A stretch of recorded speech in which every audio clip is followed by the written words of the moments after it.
아멘. 오늘은 마태복음이 전하는 복음 그 77번째 시간입니다. 오늘도 지난 시간에 이어서 마태복음 26장 말씀을 계속해서 살펴보고자 합니다. 오늘도 주시는 말씀을 통해 우리에게 주신 하나님의 특별한 은혜와 응답과 위로가 있으시기를 주님의 이름으로 축복합니다. 17절 말씀을 보시면 무교절의 첫날에 제 아들이 예수께 나와서 이르되 유월절 음식 잠수실 것을 우리가 어디서 준비하기를 원하시나이까. 무교절의 첫날이라고 오늘 말씀의 배경을 설명하고 있습니다. 무교절은 유월절로부터 시작되어지는 그 7일간의 기간을 의미하는 것이죠. 그런데 오늘 말씀에 배경되는 이 시점 무교절 첫날이라고 표현되어 있긴 한데 이것이 사복음서의 표현들이 다 다르기 때문에 이 시점이 정확히 언제인지 신학자들이 갑을박론하고 있는 구절입니다. 그런데 이제 다른 복음서들 다 비교해봤을 때 가장 타당한 의견은요, 이날이 바로 예수님이 잡히시고 죽으시던 그 유월절인 그 금요일의 하루 전인 목요일로 이해하는 것이 가장 타당하다라고 할 수 있습니다. 어쨌든 예수님이 잡히시던 그날 하루 전에 그 무교절 첫날에 표현된 그날에 제 아들이 예수님께 찾아왔다는 것입니다. 그리고 질문하고 있죠. 유월절 잡수실 것을 우리가 어디서 준비하기를 원하십니까? 어디에서 이것을 준비하기를 원하십니까? 라고 질문하고 있다는 것입니다. 이것은 단순히 우리로 치면 이런 이제 음식 먹을 것이 있으면 식당을 알아보고 맛집을 검색한 다음에 식당 예약을 하겠죠. 근데 지금 단순히 그런 이야기가 아닙니다. 당시 유대인들은요, 유월절을 제대로 보내기 위해서요, 음식 준비를 아주 철저히 그들의 율법대로 했었죠. 먼저는 누룩을 제거하는 작업을 했습니다. 누룩은 죄와 부패를 상징하는 것이기 때문에요, 당시 유대인들은 이 유월절이 다가왔을 집안에 있는 모든 누룩들을 찾아내서 태우거나 버려야 했던 것입니다. 즉 이 누룩을 제거하는 것은 자신들의 그 죄의 문제를 해결하기 위한 일종의 준비요, 정결 예식의 의미를 가지고 있었던 것입니다. 그래서 먼저 누룩을 제거했습니다. 그리고 유월절 양을 잡았죠.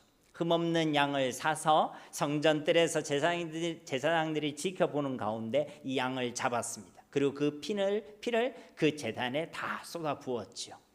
그렇게 피를 뺀 양의 가죽을 벗기고 내장은 제단에 태운 뒤에 남은 양고기는 식사 장소로 가지고 와서 유월절 저녁에 이 양을 먹었던 것입니다.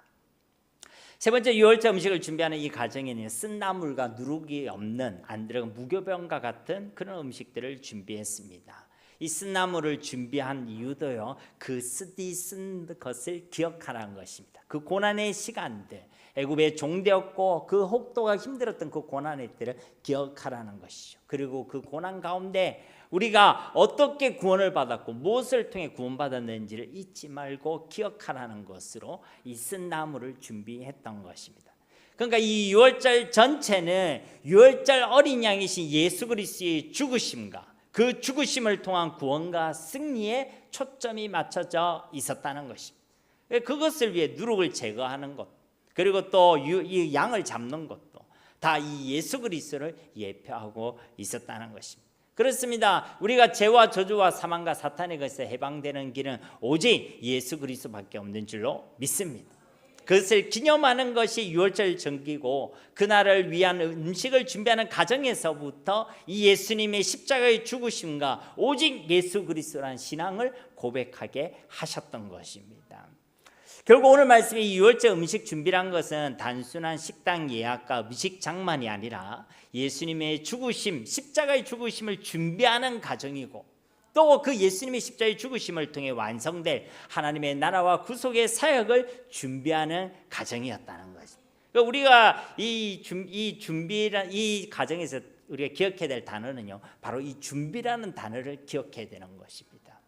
물론 오늘 말씀의 이 제 아들은 이런 의미를 잘 알고 있습니까? 전혀 모르고 있습니까? 전혀 모르고 있어요. 예수님이 죽는다는 것에 대해서 이들은요, 납득하지 못하고 있습니다. 이해하지 못하고 있는 상황입니다. 그런데 우리가 지난주에 우리가 살펴봤던 한 여인입니까? 한 남자입니까? 한 여인. 그 다른 복음서에 의하면 나사로의 누인 이 마리아는 이 의미를 정확히 알고 있었던 것이죠. 그래서 유월절을 앞두고 유월절 어린 양이신 예수 그리스도를 위하여 그를 향하여 자신에게 있어서 가장 귀한 향유 옥합을 깨뜨려 남김없이 쏟아 부을 수가 있었던 것입니다. 이는 그 한 여인이 예수 그리스도께 최고의 가치를 두었다는 것이고, 이 복음을, 이 예수님을 세상에 가장 귀한 것으로 고백했다는 것이고, 하나님의 나라의 이 구속사에게 삶의 최우선순위를 두었다는 것입니다. 그런데 제 아들은 이것을 어떻게 생각했습니까? 마태복음 26장 8절 말씀에 보면 제 아들이 보고 분개하여 이르되 무슨 의도로 이것을 허비하느냐. 그렇죠. 이것을 좋게 여기지 않았습니다. 오히려 화를 냈습니다. 그리고 이것을 낭비와 허비로 보았다는 것이죠. 지난주에도 말씀드렸듯이 이것이 세상의 시선이고 마귀의 속삭임인 것입니다. 우리가 주님을 위해 드리고 헌신하는 것, 우리가 주님을 기쁘시게 하기 위해 예배하는 것들, 그것이 물질이 되었든 시간이 되었든 어떤 재능과 은사가 되었든 세상은 그것을 허비라 여기고 우리를 어리석다라고 비웃는다는 것입니다. 또 마귀도 왜 그러고 있느냐라고 우리를 속이고 미혹한다는 것입니다. 그러나 예수님께서는 이것을 어떻게 생각하셨습니까? 10절 말씀처럼 예수님에게 있어서 좋은 일이라고 말씀하셨죠. 12절 말씀처럼 허비와 낭비가 아니라 예수님의 죽으심과 그 죽으심을 통해 이룰 하나님의 나라를 준비하는 준비라고 분명하게 말씀해 주신 것입니다. 그렇습니다. 사랑하는 성도님 여러분, 우리가 주님을 위해 드리고 헌신하는 것들, 우리가 주님께 최고의 가치를 두고 삶의 우선순위를 두고 있는 그런 것들은요, 바로 허비와 낭비가 아니라 우리 주님께서 기뻐하시고 좋게 여기시는 것이고, 우리 주님의 길을 준비하는, 다시 오실 주님의 그날을 준비하는 준비인 줄로 믿습니다. 그러니 우리는요, 이러한 삶을 살아가야 하는 것이죠. 주님께 삶의 최우선순위를 두고 최고의 가치를 두고 주님께 기쁨의 헌신과 드림의 삶을 살아내는 저와 여러분이 되어야 할 줄 믿습니다. 다시 본문 말씀으로 돌아와 이와 같이 예수님의 그 죽으심과 죽으심을 통해 이루어질 그 구속의 사역을 준비를 의미하는 이 유월절 음식 준비를 지금 누가 하려고 하고 있습니까? 이 제자들이 하고 있다는 것입니다. 앞서 한 여인의 이 준비를 허비라고 매도하고 분노했던 이 제자들이 이 유월절 준비, 이 유월절 음식 준비를 어디서 하면 좋겠느냐고 묻고 있다는 것입니다. 제자들이 어디서를 묻고 있는 이유는요, 당시에 이 장소를 구하는 것이 힘들었습니다.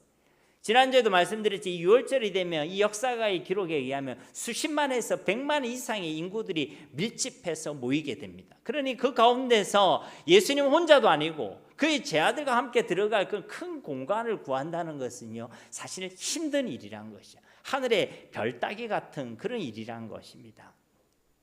그래서 이 제자들은요, 이런 걱정스러운 마음과 근심 어린 마음, 그리고 분주한 마음으로 예수님 어디서 준비를 하면 좋겠습니까? 그렇게 묻고 있다는 것입니다. 유월절 어린 양이신 예수님은 전혀 알아보지 못하면서도 이렇게 분주하고 이렇게 고민하고 있다는 것이죠. 그러면 이들이 드리고 있는 이 분주함과 이러한 고민들, 이것은 신앙일까요? 신앙이 아니란 것입니다. 사랑하는 성도 여러분, 신앙은 예수님을 아는 것이고 예수를 믿는 것이고 예수님께서 성령을 우리와 함께 하시는 일인 줄로 믿습니다. 그런데 예수님도 모르고 예수님도 안 믿고 그러면서도 교회의 일로 신앙이나 이름으로 바쁘고 분주한 것은요, 신앙이 아닙니다. 그것은 종교생활이고 종교적 열정일 뿐이지 참된 신앙, 참된 믿음은 아니라는 것입니다. 그런데 놀라운 사실은 오늘 말씀에서도 확인할 수 있듯이 예수님을 모르고도 예수님을 잘 믿지 않으면서도 이 종교적인 열심을 얼마든지 낼 수 있다는 것이죠. 얼마든지 열심히 예배드릴 수도 있고 얼마든지 열심히 종교생활도 할 수 있다는 것입니다. 그런데 그것을 우리의 믿음이다, 신앙이다라고 착각해서는 안 된다는 것이죠. 다시 말씀드리지만 참된 신앙, 참된 믿음은 예수님을 아는 것이고 예수님을 믿는 것이고 예수님을 통해 성령 하나님이 우리와 함께 계시는 것이 믿음이고 신앙인 줄 믿습니다. 아무튼 이 제자들은 유월절 어린 양이신 예수님을 모르면서도 이 유월절 음식을, 유월절을 준비하기 위해서 고민하고 있고 또 분주하게 움직이고 있다는 것입니다. 그래서 예수님께서는 뒤에서도 우리가 말씀을 때 다시 살펴보겠지만 이 다시 한번 자신이 유월절 양이심을 말씀해 주시죠. 상만찬에 대한 말씀을 통해 다시 한번 말씀해 주시고 계시는 것입니다. 자, 18절 말씀해 보시면 이르시되 성한 아모에게 가서 이르되 선생님 말씀이 내 때가 가까이 왔으니 내 제자들과 함께 유월절을 네 집에서 지키겠다 하시더라 하라 하시니, 그 어디서 유월절 음식을 준비하면 좋겠습니까? 라고 묻는 그 제자들을 향해 예수님께서는 성한 아모에게나 가서 말해라 라고 말씀하고 있습니다. 이 마태복음에서는 아무에게나 가서라고 되어 있지만 병행 부분의 다른 복음서에서는 이 아무개에 대한 설명을 말씀하고 있죠. 마가복음 말씀만 보시면 마가복음 14장 13절에서 16절 말씀에 예수께서 제자 중에 둘을 보내시며 이르시되, 여기는 이제 제자를 다 보낸 게 둘을 보냈다고 말씀하고 있습니다. 이르시되 성내로 들어가라. 그리하면 물 한 동이를 가지고 가는 사람을 만나리니 그를 따라가서 어디든지 그가 들어가는 그 집 주인에게 이르되, 선생님의 말씀이 내가 내 제자들과 함께 유월절 음식을 먹을 나의 객실이 어디 있느냐 하시더라 하라. 그리하면 자리를 펴고 준비한 큰 다락방을 보이리니 거기서 우리를 위하여 준비하라 하시니 제자들이 나가 성내로 들어가서 예수께서 말씀하시던 말씀대로 만나 유월절 음식을 준비하니라. 그러니까 이 아무개라는 사람이 어떤 사람이냐, 두 가지 설명을 하고 있죠. 일단은 물 한 동이를 가지고 가는 사람. 근데 이 사람이라는 게요, 남성 명사입니다. 물 한 동이를 이고 가는 남자라고 표현하고 있죠. 그러니까 아무나, 누구나 아무나 붙잡으라 이런 얘기가 아니라 딱 한 사람을 준비해 두셨다는 거예요. 이것은 굉장히 특별한 모습입니다. 당시에 남자들이 물동이를 이고 걸어가지 않았습니다. 남자가 안 했으면 누가 했을까요? 여자들이 했어요. 근데 남자가 물동이를 이고 있으니까 이건 굉장히 특별한 모습이에요. 그러니까 우리로 치면 남자가 길거리 가고 있는데 앞치마를 원피스를 입고 이렇게 머리띠를 메고 이렇게 걸어가고 있다. 눈에 띌까 안 띌까요? 하기야 요즘 그런 인간들이 하도 많아가지고 그렇죠. 어쨌든 그런 아주 특별한 모습, 눈에 띌 수밖에 없는 사람. 그걸 가면 딱 알아볼 수 있는 한 사람을 준비해 두었다는 것입니다. 그리고 그는요, 큰 다락방이 있는 집에서 일하는 사람이라는 것을 알 수 있죠.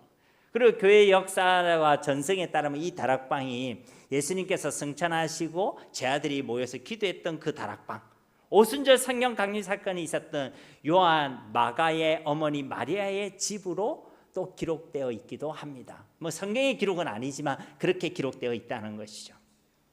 아무튼 제자들은 이 유월절 명절에 자신들 이 12명과 예수님이 함께 들어갈 큰 방을 어떻게 구할 것인가라고 고민하고 분주했지만 사실은 이와 같이 다 준비가 되어 있었다는 것입니다. 그렇습니다. 여호와 이레 하나님께서는 다 계획이 있으셨고 다 준비를 해 두셨다는 것입니다. 그런데 문제는 뭐예요? 우리가 그것을 알지 못하고 그것을 믿지 못하는데 문제가 있는 것입니다. 하나님께서 이미 우리를 위해 모든 것을 다 준비해 두시고 하나님께는 완전하고 선하신 계획이 다 있는 줄로 믿습니다. 근데 우리가 알지 못하고 믿지 못하면요, 계속 걱정하고 불안해하고 염려하고 근심하고 고민하고 분주하게 되는 것입니다. 그러니 하나님께 다 계획이 있음을, 여호와 이레의 하나님을 믿으시기를 예수님의 이름으로 축복합니다. 19절 말씀에 제자들이 예수께서 시키신 대로 하여 유월절을 준비하였더라. 비록 이 제자들은 예수님께서 유월절 어린 양이라는 것을 잘 알지도 잘 믿지도 않았지요. 그럼에도 불구하고 그 제자들에게 이 예수님께서 이 유월절 준비를 맡기시고 또 그것에 사용하고 계심을 우리는 기억해야 되는 것입니다. 이들은 온전한 사람들이 아닙니다. 그들 중에는 예수님을 은삼십에 이미 팔았던 가룟 유다도 포함되어 있습니다. 그렇지만 예수님께서는 그들을 버리지도, 그들을 책망하지도, 그들을 포기하지도 않으셨다는 거예요. 끝까지 예수님의 십자가의 그 죽으심과 구속사역을 준비하는 일에 이 제자들을 초청하고 계시고 사용하고 계신다는 것입니다. 깨닫지 못해도, 믿음이 온전하지 못해도 우리 주님께서는 포기하지 않으시는 줄로 믿습니다. 이것이 우리에게 위로와 소망이 되게 되는 것이죠. 20절 말씀에 저물 때에 예수께서 12제자와 함께 앉으셨더니, 저물 때라는 것은 하루가 끝날 때예요, 하루가 시작할 때예요? 그렇죠. 우리 개념에서는 마칠 때지만은 이제 하루가 시작될 때를 의미하는 것입니다. 그 유월절 그 하루가 시작되게 되었다는 것이죠. 보통 유월절 만찬은요, 유월절 당일 저녁에 이루어져야 했습니다. 그런데 그날보다 하루 전날에 이 유월절 음식을 드시기 위하여 예수님께서는 이 12제자들과 함께 지금 식탁 앞에 앉으셨다는 것입니다. 그런데 정작 유월절 저녁에는 이 식탁 가질 수 있었어요? 없었어요? 없었죠. 왜 그렇습니까? 예수님께서 잡히시고 십자가에 달려 죽으셨기 때문에 그런 것입니다. 그러니까 유월절 당일에는 정작 이 예수님께서 유월절 어린 양이 되어주셔서 저 십자가에 죽으시고 모든 피를 쏟으셨다는 거예요. 굳이 표현하자면 그 유월절 식탁에 누가 올라가셨다는 거예요? 예수님이 올라가셨다는 거예요. 예수님이 올라가셨다는 것입니다. 그러면 유월절 하루 전에 이와 같이 유월절 만찬을 위해 예수님께서 그의 제자들과 함께 식탁에 앉으셨다는 오늘 말씀의 이 정언은 이 예수님이야말로 유월절 어린 양으로 예표되었던 메시아 고 그리스도이심을 우리에게 증거하고 있는 것입니다. 그것을 더 분명하게 증거하고 있는 것이죠. 고린도전서 5장 7절 말씀도 보시면 너희는 누룩 없는 자인데 새 덩어리가 되기 위하여 묵은 누룩을 내버리라. 우리의 유월절 양 곧 그리스도께서 희생되셨느니라. 유월절 어린 양이 누구시라는 것입니까? 예, 예수 그리스도시라는 것입니다. 이것을 증거하고 있는 것이죠. 아무튼 이 유월절 만찬의 그 식탁 앞에서 예수님께서는 제자들에게 아주 충격적인 선포, 폭탄 선언을 하고 계십니다. 21절 말씀 우리 함께 봉독해 보겠습니다. 그들이 먹을 때에 이르시되 내가 진실로 너희에게 이르노니 너희 중에 한 사람이 나를 팔리라 하시니. 어떤 폭탄 선언을 하고 계십니까? 너희 중에 한 사람이 나를 팔 것이다. 여러분 지금 이 이야기를 누구에게 하고 있습니까? 예, 제자들에게 하고 있어요. 예수님을 싫어하고 벼르고 있던 대제사장들이나 아니면 바리새인들에게 하고 있는 것이 아닙니다. 또 당시에 정권을 잡고 있었던 로마의 어떤 정치적 영향을 가진 인물이나 군사들에게 하고 있는 것이 아닙니다. 예수님과 가장 가까이 있었던 사람들, 지금 이 순간도 그 한 식탁에서 식구와 같이 마지막 식사를 함께 나누고 있었던 그 제자들에게 이 말씀을 주시고 계시는 것입니다. 너희들 중에 한 사람이 나를 팔 것이다 라고 말씀하고 있다는 것이죠. 이것은 시편 41편 9절 말씀의 성취라고 할 수 있습니다. 시편 41편 9절 말씀에 보면 내가 신뢰하여 내 떡을 나눠 먹던 나의 가까운 친구도 나를 대적하여 그의 발꿈치를 들었나이다. 내가 믿었던 그 사람, 내 떡을 함께 나눴던 나랑 가까운 그 친구가 오히려 나를 대적하고 나를 배반하고 나를 배신하였다 라고 예언되어 있다는 것입니다. 그러니까 이 배신 역시도 또 다른 변수가 아니라 하나님의 말씀의 성취라는 것이죠.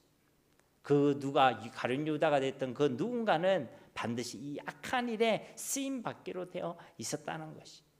저와 여러분 하나님께 쓰임 받으시되 악한 일에 쓰임 받는 자들이 아니라 진짜 선하고 복된 일에 쓰임 받는 자들이 다 되시기를 예수님의 이름으로 축복합니다. 그리고 이 21절 말씀에 우리가 꼭 기억할 또 하나의 사실은요, 주님 앞에는 우리의 마음의 실상을 감출 수가 없다는 것입니다. 분명히 가룟 유다는 이 예수님을 배반하고 팔 것에 대하여 이 일을 은밀하게 진행하고 있었습니다. 동네방네 다 알린 게 아니에요. 내가 은30에 예수님을 팔았다 이렇게 외쳤던 게 아니라는 것이죠. 그의 마음 가운데는요 이미 이 예수님에 대한 배신의 마음이 심겨져 있었지만 그것을 은밀히 진행하고 있었다는 것입니다. 그런데 오늘 말씀해 보면 그 모든 것을 이미 예수님께서는 다 알고 계셨다는 것입니다. 그렇다고 가룟 유다 네가 범인이다 라고 이야기하지는 않으세요. 다 알고 계셨지만 그럼에도 불구하고 이 가룟 유다에게 마지막까지 돌이킴의 기회를 주시고 계시는 것입니다. 그렇습니다. 사랑하는 성도 여러분, 우리 주님께서는 우리 마음의 실상을 정확하게 알고 계시는 줄로 믿습니다. 우리가 진짜 예수님을 믿고 있는지 그렇지 않은지, 우리가 진짜 예수님을 가장 사랑하고 있는지 그렇지 않은지, 우리가 진짜 예수님을 가장 귀한 것으로 여기고 있는지 그렇지 않은지, 아니면 벌써 예수님을 다른 거랑 바꿔버리지는 않았는지, 이 예수님께서는 정확하게 우리 마음의 실상을, 우리 믿음의 어떠함을 알고 계신다는 거죠. 사람을 속일 수는 있습니다. 스스로도 속일 수 있고 속을 수도 있습니다. 그러나 우리 주님은 결코 속일 수가 없습니다. 그래서 저와 여러분에게도 끝까지 돌이킴의 시간들, 돌이킴의 기회들을 주시고 계시는 것입니다. 우리가 연약해도 부족해도 우리가 제 가운데 삶의 우상 가운데 살아간다 할지라도 우리 주님께서는 변치 않는 그 사랑으로 끝까지 사랑하여 주시고 끝까지 돌이킴의 기회를 주시는 줄 믿습니다. 요한복음 13장 1절과 2절 말씀에도 보시면 유월절 전에 예수께서 자기가 세상을 떠나 아버지께로 돌아가실 때가 이른 줄 아시고 세상에 있는 자기 사람들을 사랑하시되 끝까지 사랑하시니라. 마귀가 벌써 시몬의 아들 가룟 유다의 마음에 예수를 팔려는 생각을 넣었더라. 예수님께서 자기 사람들을 사랑하시되 어떻게 사랑하신다고요? 끝까지 사랑하여 주셨다는 것이.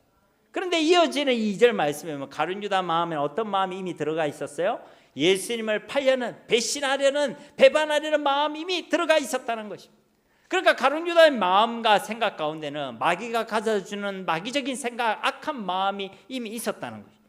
예수님을 배신하는 마음이 있었다는 것입니다. 그럼에도 불구하고 예수님께서는 이 가룟 유다를 사랑하시되 어떻게 사랑하셨다고요? 끝까지 사랑하여 주셨다는 것입니다. 그래서 오늘 말씀과 이 가룟 유다 이름을 직접적으로 밝히지 아니하시고 이와 같이 끝까지 기회를 주시고 계시는 것입니다. 이것이 저와 여러분을 향한 우리 주님의 사랑이요 우리 주님의 마음인 줄 믿습니다. 주님은 우리를 포기하지 않으십니다.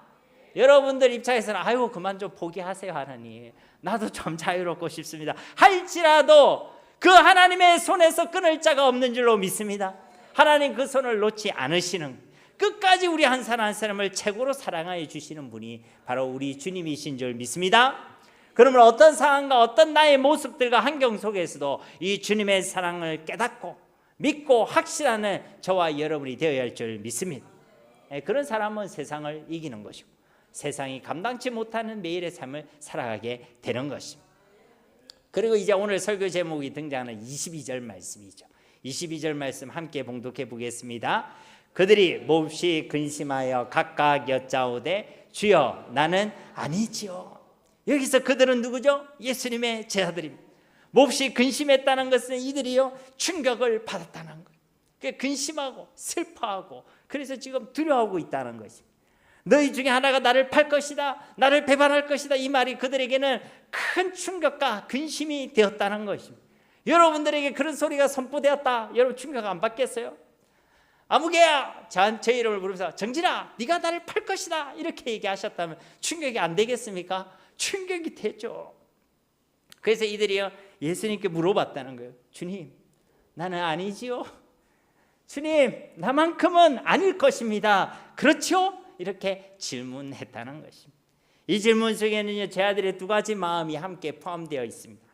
첫째는 나만큼은 결코 그러하지 않을 것입니다 라는 어떤 마음의 결단이 포함되어 있는 것이고, 둘째는 그럼에도 자신을 결코 확신할 수 없는 인간의 연약함과 불안함의 그 탄식도 함께 포함되어 있는 것입니다. 그래서 주님 나는 아니지요 그렇게 질문하고 있었다는 것입니다. 그래서 이들은 그냥 질문을 하고 있는 것이 아니라 아주 심각하게 몹시 근심하며 주여 나는 아니지요 라고 주님께 질문했다는 것입니다. 그렇습니다. 지금 우리들 중에 가룟 유다처럼 주님을 배반해야 되겠다, 주님을 팔아먹어야 되겠다, 은 30이 됐든 뭐가 됐든 나에게 납득이 되는 그 무엇이 주어진다면 당장이라도 예수님을 바꿔야 되겠다 그렇게 다짐하고 있는 사람은 아마도 아무도 없을 것입니다. 그래서 우리도 이 제자들처럼요 예수님께 대답하겠죠. 주님 나는 아닙니다, 나는 아니지요, 나만큼은 결코 그러하지 않을 것입니다 라고 대답한다는 것이죠. 그런데 그 마음을 끝까지 지켜낼 수 있을지 없을지는 아무도 장담하지 못하는 것이죠. 이 제자들도 이와 같이 주인이여 나는 아닐 것입니다 그렇지 않습니까? 라고 했지만 결국 이들은 어떠했습니까? 이런 질문과 이런 고백을 드린 후에 수일의 시간이 지난 것이 아니라 그 다음날 밤에 예수님께서 잡히시던 그 밤에 이들은 예수님을 배신하고 다 도망했던 것입니다. 작심 3일이 아니라 작심 1일, 단 하루를 제대로 넘기지 못하고 이들은 자신의 생명을 얻고자 예수님을 바꾸고 예수님을 버리고 예수님을 배신하고 도망했다는 것입니다. 왜 이들이 그 마음을 지켜내지 못했습니까? 그러지 않으려고 했던 게 아니에요. 지켜내고 싶었습니다. 그런데 이들은요 이 예수님이 진짜 누구이신지를 알지 못했던 것입니다.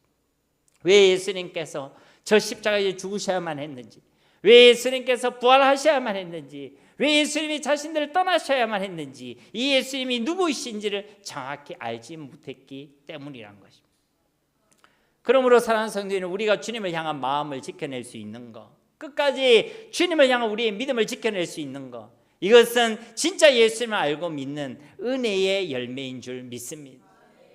여러분 진짜 예수님을 아시기 바랍니다. 진짜 예수님은 하나님의 아들 그리스도로 믿으시기를 바랍니다. 우리가 적어도 은 30보다 예수님을 더 귀한 것으로 믿는다면 적어도 우리는 은 30에 예수님을 바꾸지 않을 것입니다.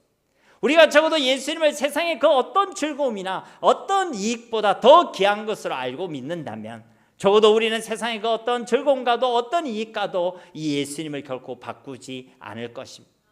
우리가 적어도 예수님을 내 생명보다 더 귀한 것으로 발견하고 믿는다면 적어도 우리는 우리의 생명을 위협하는 그 칼과 총 앞에서도 우리는 결코 예수님을 버리고 예수님을 배신하지 않게 되는 줄로 믿습니다.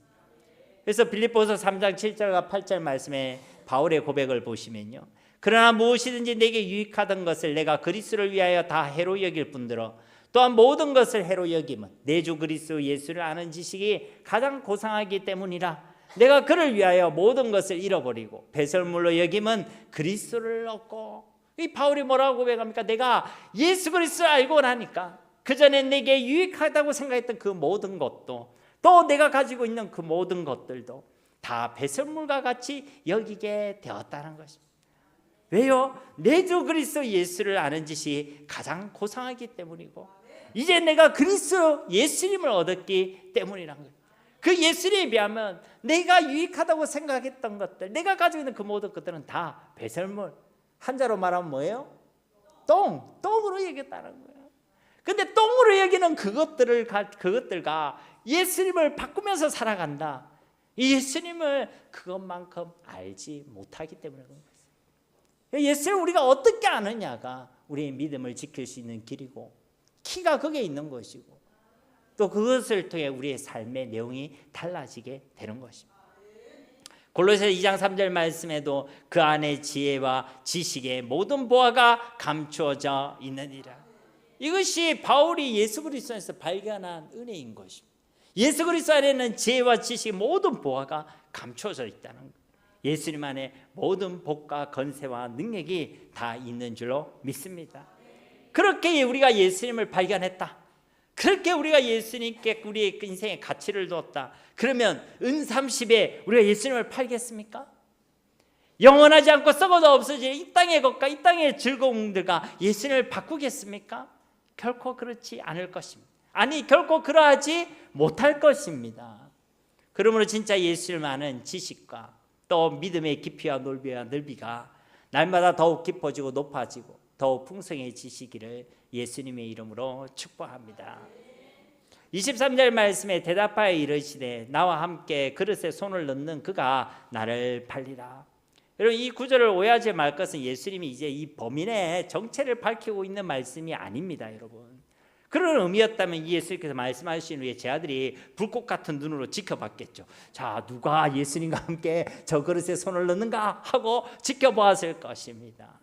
당시 유대인들의 만찬에는요 빵이나 아니면 나물을 찍어 먹는 소스나 스프를 담아놓은 큰 그릇이 있었습니다. 그러니까 여기서 말하는 그 그릇은요 바로 다 같이 사용하는 그 소스를 찍어 먹는 스프와 소스를 담는 그 그릇을 이야기하는 것이죠. 그러니까 지금 이거 특정한 또 이 단어를 보면요 현재형으로 우리나라 말은 번역되어 있지만 이거 부정간사 그리고 분사로 기록되어져 있습니다. 그러니까 이 과거 분사로 기록되어 있다는 것이죠. 그러니까 이제 앞으로 일어날 미래에 대한 이야기를 하고 있는 것이 아니라 이미 먼저 일어났던 한 번의 사건을 의미하고 있다는 것입니다. 즉 나와 함께 이 그릇을 사용했던 너희들 중에 한 사람이라고 이 예수님의 팔자에 대한 것을 공개하고 있는 것이 아니라 오히려 그 임명성을 보장해주고 있는 것입니다. 이 말씀을 가지고 이제 예수님께서 범인을 식별하는 그런 마크를 지금 딱 주시고 계신다, 사인을 주시고 계신다 그렇게 이해하면 안 된다는 것이 오히려 그가 누구인지를 여전히 감추어주고 계시는 것입니다. 그렇지만 당사자인 가룟 유다에게는 이 말이 어떻게 들렸겠어요? 네가 바로 범인이다 라는 강력한 주님의 음성으로 들렸겠죠. 가룟 유다는 뜨끔했을 것입니다. 아까 내가 주님과 함께 손을 넣었었는데 다른 제자들도 그러고 있었겠죠. 그러나 이 가룟 유다만큼은 이것을 정확하게 들을 수 있었던 것입니다. 계속해서 예수님께서는 돌이킴의 기회를 주시고 계시는 것이죠. 그리고 나머지 제자들에게는 혹시 누구라도 그럴 수 있다라는 그런 권면의 메시지, 경고의 메시지를 주시고 계시는 것입니다. 하나님의 은혜가 없이는 아무도 자신할 수 없다는 것이죠. 24절 말씀에 인자는 자기에 대하여 기록된 대로 가거니와 인자를 파는 그 사람에게는 화가 있으리로다. 그 사람은 차라리 태어나지 아니하였더라면 제게 좋을 뻔하였느니라. 인자는 자기 기록된 대로 가거니와.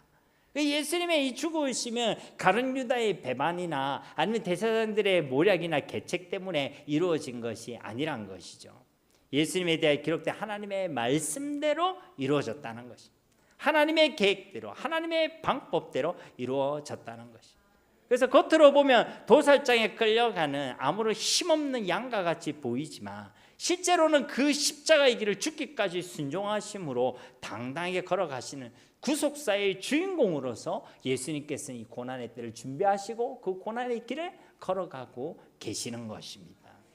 그리고 그렇게 예수님의 배신당함, 팔리심, 그리고 예수님의 십자가의 그 죽으심은 분명히 하나님께서 정하신 바고 성경대로 이루어지는 사건이지만 그 악한 일에 지금 누가 쓰임받고 있어요? 가룟 유다가 쓰임받고 있다는 것입니다. 하나님께서 그를 그렇게 정하셨다는 것이 아니라 이 가룟 유다가 마귀에게 속아서 자신의 욕심에 끌려 예수님을 배신했던 것이고, 이와 같이 예수님께서는 계속 기회를 주시고 계시지만 가룟 유다는 그것을 무시하고 돌이키지 않고 있었기 때문인 것입니다. 그래서 그를 향해서 예수님께서는 이와 같이 선언하고 계시죠. 그 사람에게는 뭐가 있으리로다? 화가 있으리로다. 그 사람은 차라리 태어나지 아니하였더라면 제게 좋을 뻔하였느니라. 여러분, 화가 있을 것이라는 이 선언은요, 우리가 마태복음 23장에서 많이 봤죠. 7번의 화가 있을지로다 있었잖아요. 그런데 이 화가 임한다는 것은 어떤 의미라고 그랬어요? 단순히 심판의 의미가 아니라 오 슬프도다라는 탄식과 아픔의 부르짖음의 목소리라고 말씀드렸죠. 즉 우리 하나님께서는 죄인된 우리를 심판하시면서 그것을 좋아하시거나 기뻐하시는 그런 분이 아니란 것입니다. 악한 사람들이야, 정신이 이상하지 않는 사람들이야, 사람을 때려놓고도 좋아하고 사람을 죽여놓고도 웃을 수 있겠지만 하나님은 그런 악한 분이거나 심술쟁이가 아니시란 것이죠. 우리 인간의 부모 가운데서도 그런 부모가 있겠습니까? 정상적인 부모인데, 부모라면 자녀가 잘못해서 모진 말을 하면서도 아파하지요. 자녀의 엉덩이에 매질을 하면서 마음이 찢어지는 존재가 바로 부모가 아니겠습니까? 그런데 우리를 사랑하시되 생명을 다해 사랑해 주시고 끝까지 참으로 사랑해 주시는 우리 하나님 아버지는 어떠하시겠습니까? 그래서 오늘 본문에 우리 예수님께서도 끝까지 자신의 욕심과 정욕을 택하고 있고 끝까지 예수님을 세상의 것으로 바꾸고 있고 그러면서 끝까지 돌이키라는 주님의 말씀을 무시하고 해결치 않는 이 가룟 유다를 보면서 화가 있도다라는 말씀으로 지금 애통해하시고 탄식하고 계시는 것입니다. 사랑하는 성도 여러분, 저와 여러분은 끝까지 유다의 자리에 머무는 자가 되지 마시기를 주님의 이름으로 축복합니다. 우리도 실수할 때가 있습니다. 삶을 돌아보면 우리도 예수님과 다른 것을 바꾸고 예수님보다 다른 것에 삶의 우선순위를 두며 살아가는 순간들이 있습니다. 때때로 그렇게 제약의 자리에 넘어져 있을 때도 있다는 것이죠. 그래도 괜찮다, 그래도 된다가 아니라 중요한 것은 그 뒤에 우리가 어떻게 반응하느냐인 것입니다. 끝까지 자신의 욕심대로 자기의 고집대로 해결치 않고 유다의 자리에 머물러 있는다면 우리 역시도 오늘 이 주님의 음성, 화가 있도다라는 이 선언을 듣게 된다는 것입니다. 그러나 우리가 하나님의 말씀 앞에 자신을 부인하고 회개하고 돌이킨다면 우리 주님께서는 다시 우리를 회복시켜 주시고 예수님 안에 있는 그 놀라운 은혜와 사랑을 다시 알게 하시고 더 풍성히 알게 하시고 온전한 예수님의 사람으로, 믿음의 사람으로 저와 여러분들을 세워주실 줄로 믿습니다. 그러니 여러분, 그는 차라리 태어나지 않았으면 좋을 뻔했다라는 주님의 말씀 앞에 와, 아무리 예수님이지만 좀 말씀이 좀 심하시네, 그렇게 생각하지 마시고 그만큼 아파하시고 그만큼 탄식하시고 그만큼 우리를 기다려주시고 그만큼 우리를 사랑해 주시는 우리 주님의 마음을 이 말씀 속에서도 발견하시고 확신하시기를 간절히 소망합니다. 우리를 살아가신 주님의 탄식의 목소리인 것입니다. 25절 말씀에 예수를 파는 유다가 대답하여 이르되 랍비여 나는 아니지요. 대답하시되 네가 말하였도다 하시니라. 25절 말씀해 보시면요, 이 가룟 유다를 어떻게 표현하고 있냐면 예수를 파는 유다라고 표현하고 있습니다. 예수님을 팔았던 유다도 아니고 예수님을 팔 예정인 유다도 아니라 예수님을 팔고 있는 유다라고 말씀하고 있다는 것입니다. 그러니까 이것을 현재 시제로 말씀하고 있다는 것이죠. 그러니까 유다의 배신과 그 배반의 과정이 과거의 우발적인 실수나 장차 이루어질 행동이 아니라 지금 예수님과 함께 식사를 하며 지금 예수님의 말씀을 듣고 있는 그 순간 속에서도 계속 진행되고 있다는 거예요.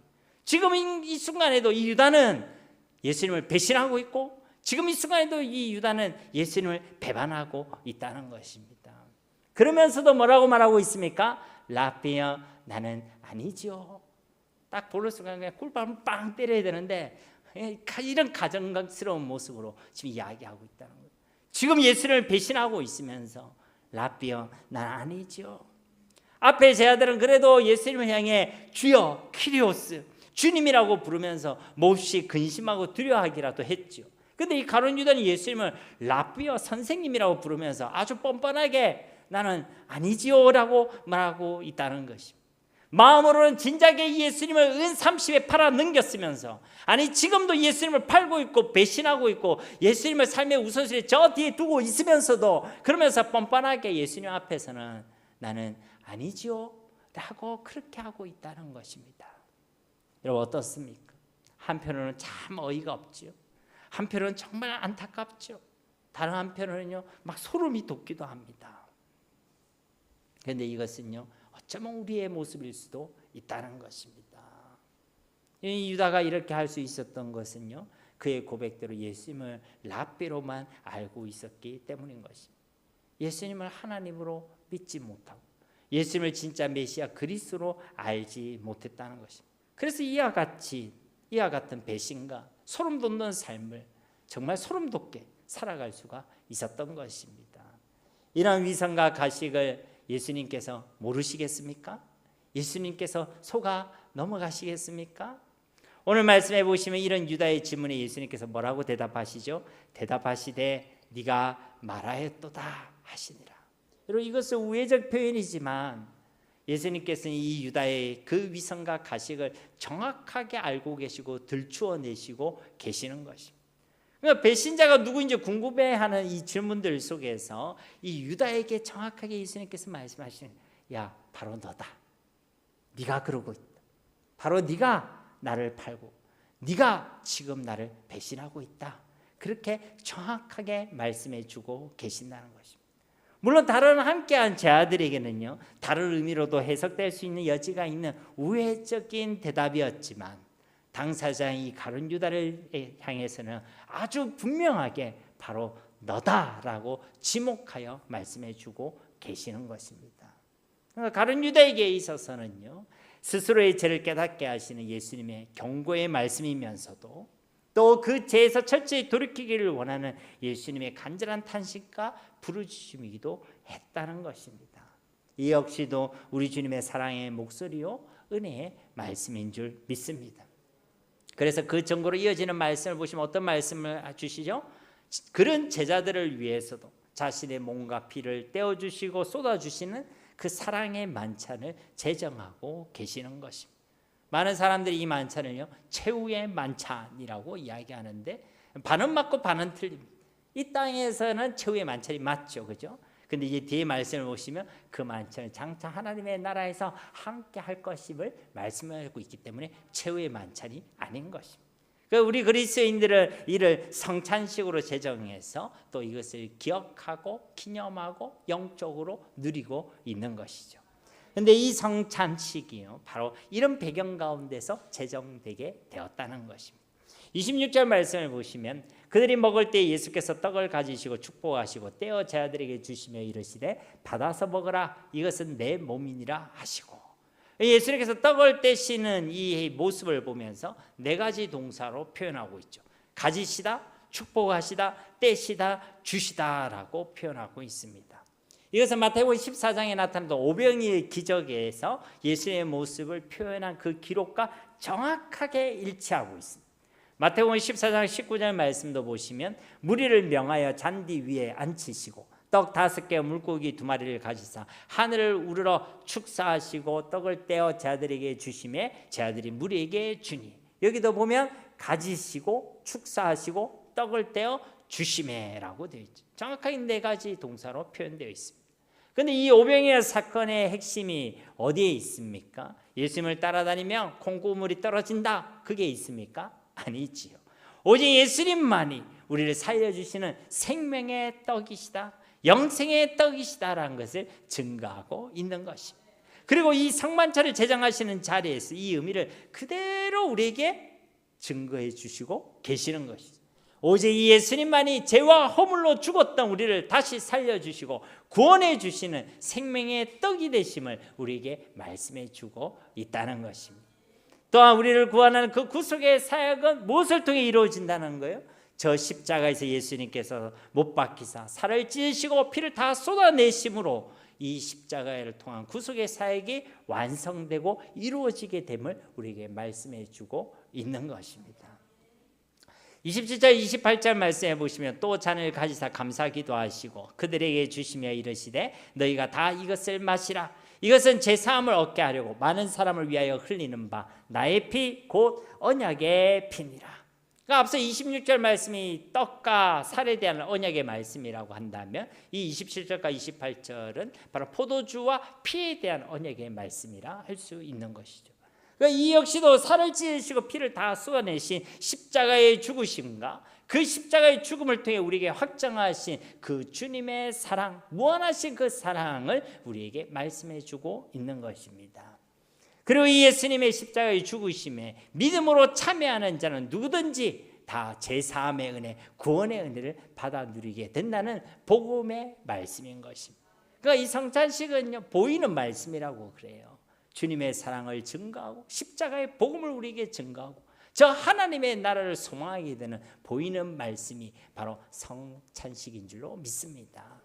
성찬식은 오늘 떡이랑 포도주 한번 먹어보자 이런 날이 아니란 것이죠.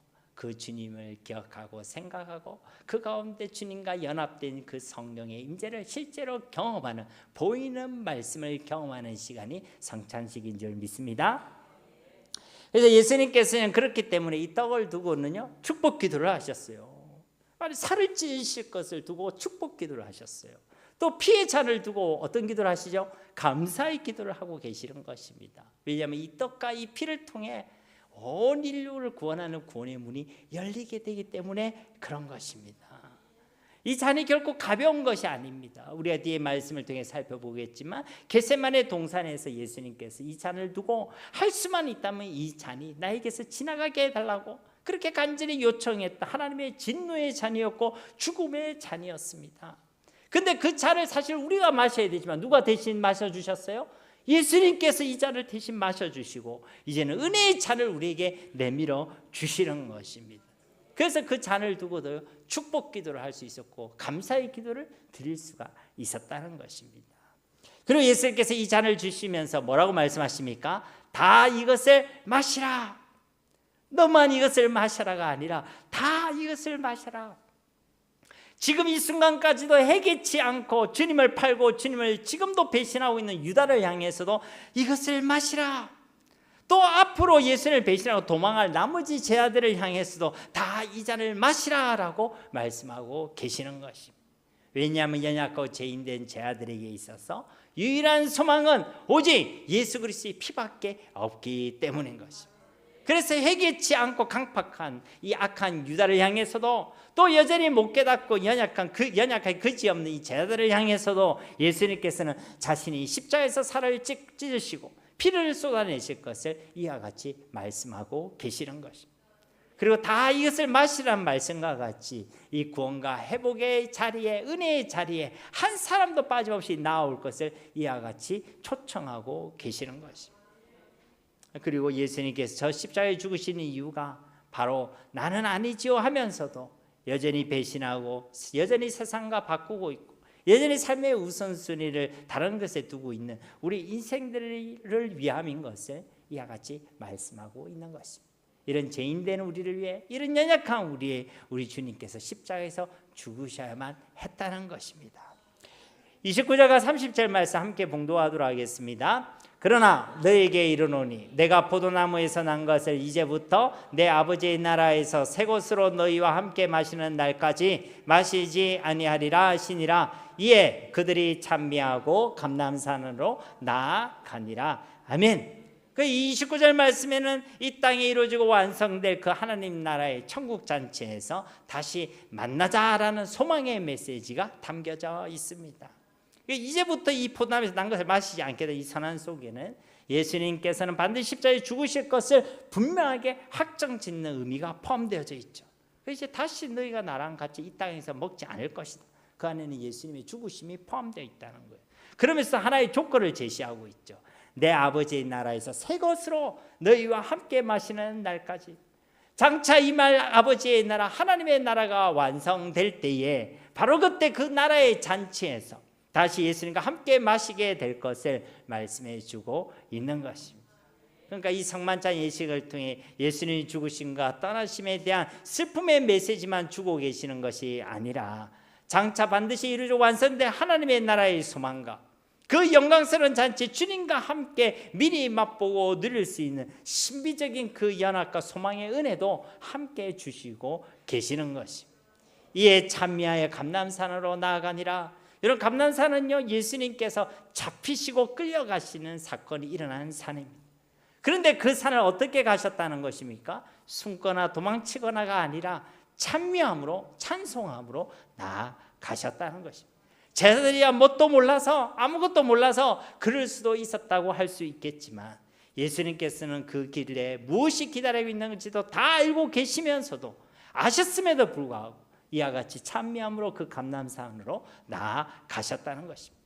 그 죽음의 길 앞에서도, 그 십자가의 길 앞에서도 그만큼 담대하셨다는 것이고 그만큼 기쁨과 감사가 충만하셨다는 것입니다. 말씀을 맺도록 하겠습니다. 사랑하는 성도 여러분, 오늘 말씀을 통해 우리는요, 당신의 죽음을 스스로 준비하고 계시는 예수님의 모습을 확인할 수가 있었습니다. 더 정확히 말씀드리자면 이 예수님께서 준비하시는 그 죽음의 과정은 그를 따르는 자들로부터는 버림을 받으시는 과정이었고, 예수님의 입장에서는 그런 그들을 위해서도 스스로를 내어주시는 과정이었습니다. 오늘 본문 말씀의 배경이 되는 6월절 마지막 만찬의 자리에서도 예수님께서는 너희 중에 한 사람이 나를 팔리라 라고 말씀하셨습니다. 이것은 정말 너무나도 안타깝고 아프고 기가 막힌 말씀이죠. 다른 누구도 아니라 그렇게 예수님과 함께 했고 예수님의 말씀을 가까이서 들었던 그 제자들이 이와 같이 배신하고 배반할 것을 말씀해 주셨기 때문인 것입니다.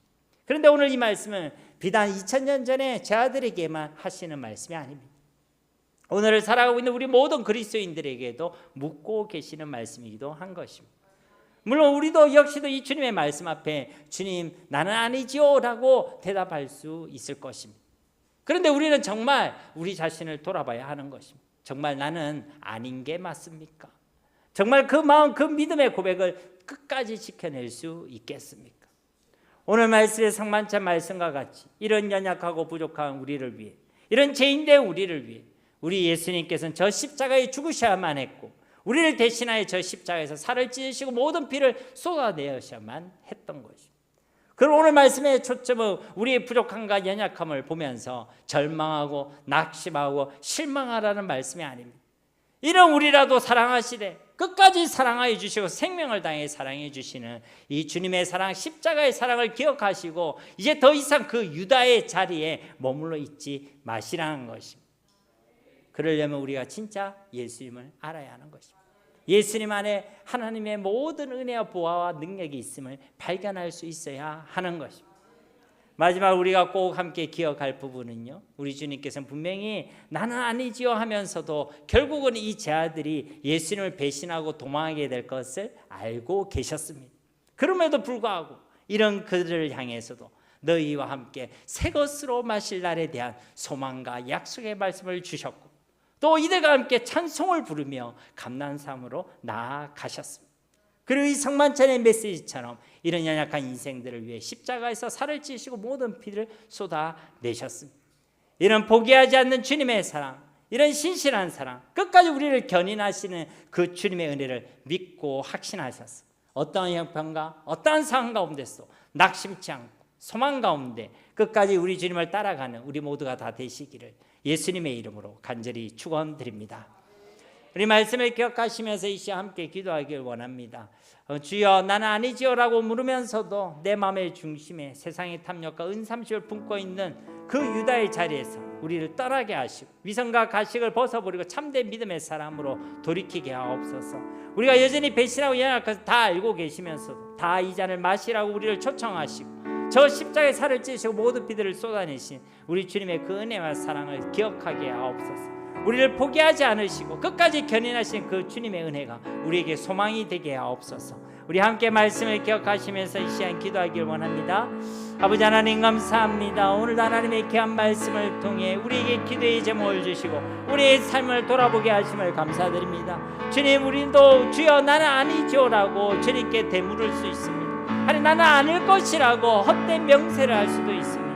그러나 하나님 그 마음과 그 믿음을 지켜낼 수 있는 것은 우리의 실력과 우리의 노력이 아님을 압니다. 오직 하나님의 은혜로서 우리가 지켜낼 수 있는 줄 믿습니다. 은혜가 아니면 하나님 그 누구도 우리 자신을 자신할 수 없음을 압니다. 하나님 저희로 예수님을 아는 은혜를 주시옵소서. 예수님 안에 하늘의 모든 권세와 땅의 모든 기름진 복이 있음을 깨달아 알게 하옵소서. 예수님 안에 최고의 가치가 있음을 발견하게 하셔서 세상의 그 무엇과도 세상의 그 어떤 즐거움과도 하나님의 어떤 생명과도 바꾸지 않게 하옵소서. 예수님을 가장 귀한 것으로 고백하게 하시고 우리의 믿음을 끝까지 지켜낼 수 있는 은혜를 누리는 우리 모두가 되게 하옵소서. 우리의 연약함을 아시고 하나님 또 이 제 아들이 배신할 것을 알면서도 하나님 그 지찬을 다 마시라고 초청하시고 그들을 위해 살을 찌시고 모든 피를 쏟아내시고 하나님의 날에 대한 약속의 말씀을 주셨다. 하나님 그 주님의 사랑, 우리를 견인해 가시는 그 주님의 포기하지 않는 그 사랑과 은혜를 우리가 기억하게 하시고 그것이 우리의 소망이 되게 하시고 우리의 위로가 되게 하여 주시옵소서. 그래 우리 어떤 형편 가운데서도 일어나게 하시고 실망치 않게 하시고 낙심하게 하지 않게 믿음으로 승리하게 하시고 하나님의 사랑을 확신함으로 기쁨과 즐거움으로 주님과 함께 저 감난산으로 나아가는 그런 사명자가 되어지게 하옵소서. 십자가의 길 앞에서도 기쁨과 감사함으로 그 위를 걸어갈 수 있는 주의 백성들 다 되게 하여 주시옵소서. 감사드리며 예수님의 이름으로 간절히 기도드립니다. 아멘.